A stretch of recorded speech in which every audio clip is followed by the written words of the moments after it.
Wheel of Genre, the show for readers who see the fog rolling in and say, oh good, the plot is starting. Right now we are reading every short story in Ann and Jeff VanderMeer's anthology, The Weird, including this one, HF Arnold's The Nightwire. I'm Zach, and this week I am really interested in how good form, a good interesting form, can elevate a story to something really nice. Really, really nice. I'm Bob. I'm interested in the mystery of HF Arnold. Zach, no one seems to know who this is, but I have traced to Zach in the back alleys of the internet this weird, this strange argument. I don't even want to know what else you found in the back alleys of the internet. I found this strange argument across a number of different websites about who HF Arnold might really be. But I wanted to talk to you first about this idea I have, because you had a great idea. Said, why don't we talk more about authors at the beginning of episodes instead of in the middle, after we talk about the plot.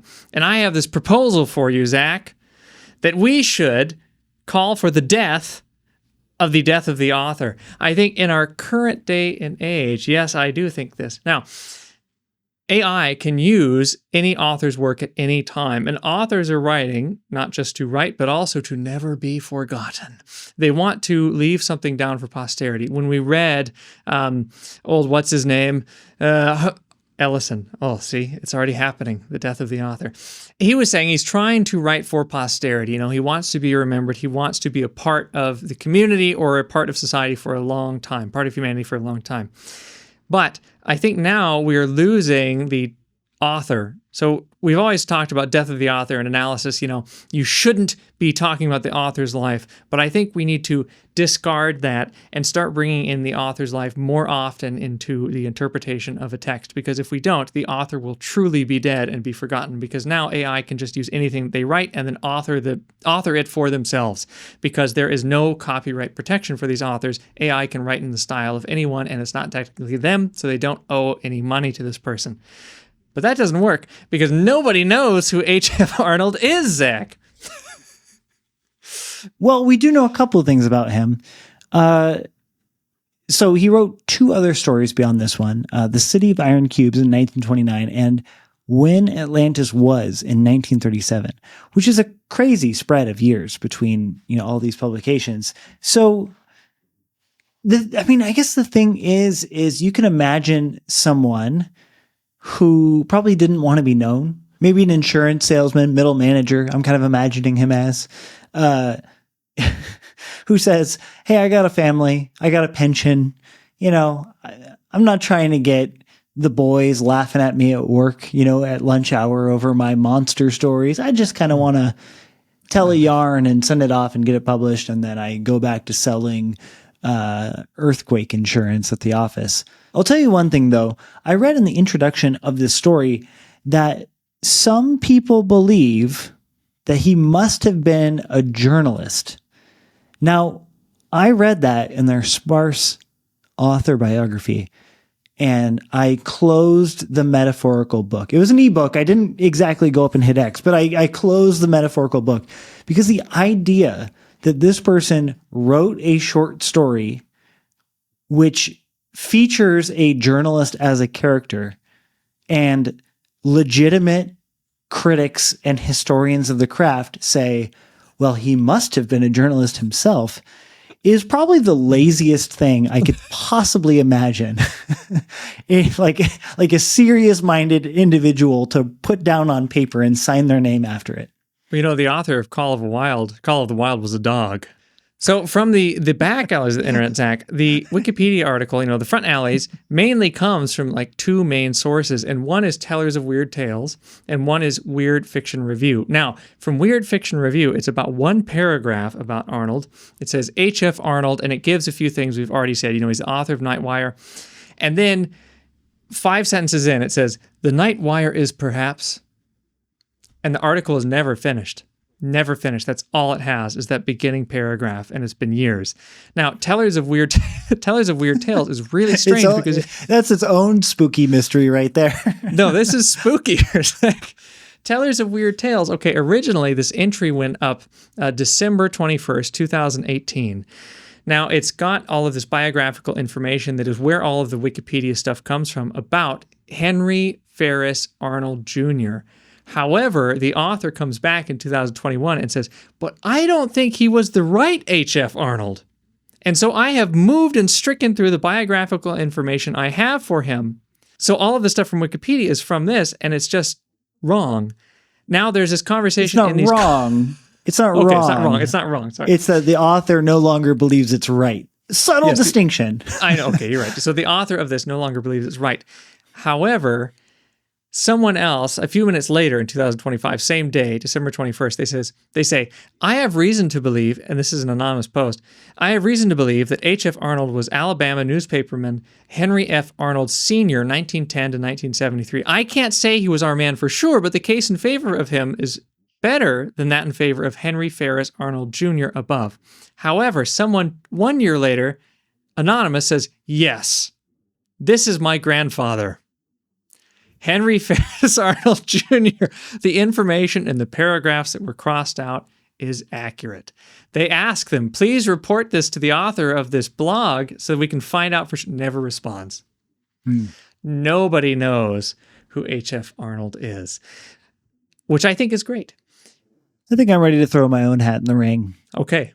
Well, just think for a moment. What is the most likely name the H stands for? Herbert, of course. And the middle name, Frank. Herbert Frank? Frank Herbert? Arnold, of course, being a pen name. And that is Wheel of Genre's official stance on who wrote the Nightwire. Yes, another Frank Herbert hit. I think Frank Herbert would have been 5 years old. No, not even born, actually. But boy genius. Yes, just like Aaliyah, genius from the womb. So was Frank Herbert, emitting ideas of short stories prior to birth. I think that is a very appropriate biography that we have just made, a masterful biography, one might say, for H.F. Arnold because of this story. Again, we have a parallel world, or this weird, basically it's this radio frequency, radio message that's coming in, and there's a radio operator who's kind of like an emergency operator who has to type the things down as he hears these transmissions. But these transmissions, the guy who's telling us is reading the paper of someone else who seems to be in a trance and is transmitting two things with both fingers.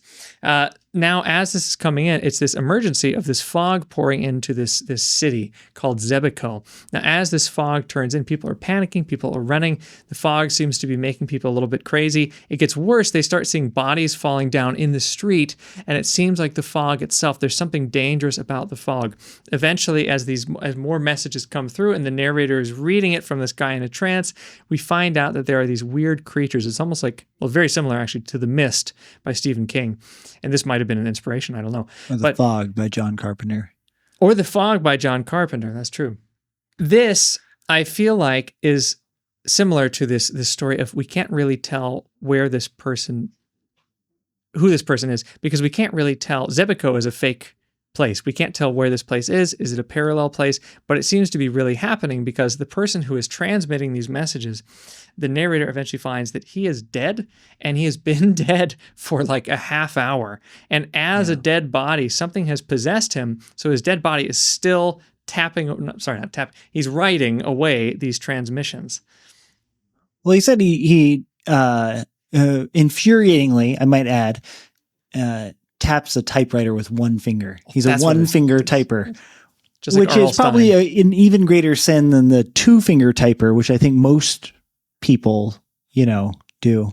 But yeah, he's a one-finger typer, which is crazy work. To be a professional typist and be a one-finger typer.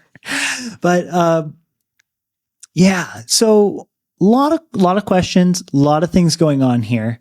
One thing I do want to say before we get into the down and dirty details is that the pacing in this is quite good. And I think that there's a couple different things that make it good, because the horror of this story is this fog terror aspect. But think about it. Mr. Arnold could have just written the fog story, could have just written the fog stuff. Wouldn't have been very good. Would have been quite pedestrian. Would have been, dare I say, boring. But there's two things that draw out the tale. One of which is that the fog story is coming in on telegrams. So it's like tap out one, print, you read, and then the narrative steps back and you have to wait for the other one. So it's kind of temporally held back from you. The other aspect is the overlay of the telegram office itself, the news office itself. As a reader, you don't get a direct view into this world. You get the view into a person who gets a skewered view into this world. So you are seeing the terror of the individual who is in this weird situation, not the terror of the town, which is in this terrible situation. I think that those two elements right there, formally, are what elevates this over many, many other stories that are being published in Weird Tales. Well, this is one of the most famous or popular ones published in the Weird Tales, too, from 24 to 38. It was one of the most popular ones there.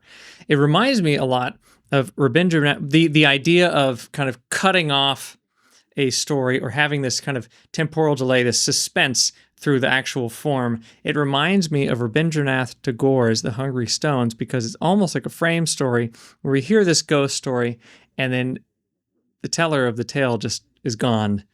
And the two characters never get to find out, and we're further removed because the two characters decide, okay, we are no longer friends because of this story and our interpretations of it, and we don't even know why that happened. This reminds me a lot of that because the guy who is getting all of these messages, who, you know, throughout the story, we could be thinking he's just making it up. He's just writing a story. He's writing horror right now at his job, but he's been dead for hours and something has been coming through him, but we can never find out for sure because he's dead. We can't call those people back. We can't find out where the transmissions are from, and Zebico seems to be nowhere, but something seems to really have happened. Yeah. And you actually just picked out one thing in there that, well, I don't often critique these stories, but since this is one of the most renowned ones of all, I do feel like I got to point out that most of the weird fiction that we read operates with one fundamental mystery, maybe two, but you know, kind of one thing that doesn't quite resolve, one overhanging question to chew on. This one has a number of them. Off the list I made off the top of my head, number one, what's up with that fog? Number two, what's up with those light beings that are eating people / showing up in the sky? Number three, why does Zebico not exist? What is Zebico? Number four, what are we supposed to make of the fact that John Morgan, the typist, was dead the whole time? There's so many unresolved questions in this story that, I don't know, maybe it's my 2025 brand. You know, maybe I just want certainty in an uncertain world. But I was kind of like, man, this would be better if there was like just one real mystery here. You know what I mean? For me to chew on rather than kind of walking away and being like, wow, cool story. I'm not sure, I'm not sure what, there's so many things, so many mysteries to juggle. I'm not sure which one to stew on, I do like it. I know there is lots of mysteries happening, but I think the best thing is just about that closed door, or kind of that, the veil that's pulled over us because we never get to find an answer. To me, it feels like when you, in real life, you witness something and I don't know, I can't think of a good example. You see something or hear about something terrifying, or you hear about something happening to someone that you know adjacent to someone else you know, but then you never get to find out really what happened, and you're just left with that really terrible, uncomfortable feeling, and you can never confirm it. It's like losing something and then forgetting that you ever had it. I can't get the right feeling, Zach, but there's something very discomforting about this story. It's like a chunk of your understanding of the universe has just been sliced out, and it's just forever out. And I think that's what makes it weird.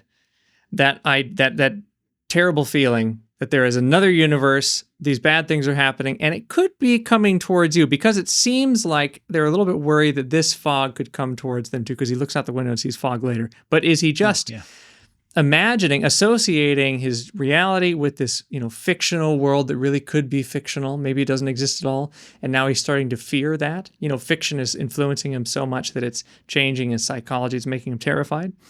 Or is it a fear of this other world really could be seeping through and we just don't know? Sure. And I think that the best kind of, like creepypastas or, just kind of like weird stories that you hear on the internet of, the strange, the occult, the paranormal. Those are the kind of stories that that make you look out the window and make you say, what if? Like, I don't know if you've ever looked into cattle mutilation stories. I'm thinking of one from No Sleep, but go on. Sure. Well, okay. So, I've always heard of them as like an X-Files premise of like farmer goes out to field and all the cattle have all of, their organs removed. And I Googled it randomly and I saw that, this is a real thing. Like there are instances of cattle mutilation in real life that are unsolved and no one can figure out where all their organs went. And that, reading that kind of thing, I didn't see anything in real life. I didn't do anything in real life, but you read it and you like look out the window and you go, what took their organs? Like that to me is the exact same feeling that our character here has when he reads these messages in a place that doesn't exist, and he looks outside the window and he sees a little bit of fog forming, just that kind of like, ugh. Do you think when we come across this feeling or when we feel this weird feeling, can we use the Algernon Blackwood technique of ignoring it, the Swedes technique of don't think about it too much or it's going to take you over? Do you think we can ignore it, or is that fog going to keep coming? Well, the ostrich method is tried and true, but I just wonder how long you can stick your head in the sand. Well, this was fun. I would personally be interested in maybe checking in on those other two stories that this person wrote, just to see if they live up to this one or if they're the same. I mean, they're written so far apart. I don't know. I'm kind of curious on that. But in the meanwhile, we have, 90 more stories to go in this anthology. So onward. Talk to you later, Bob. Talk to you later, Zach.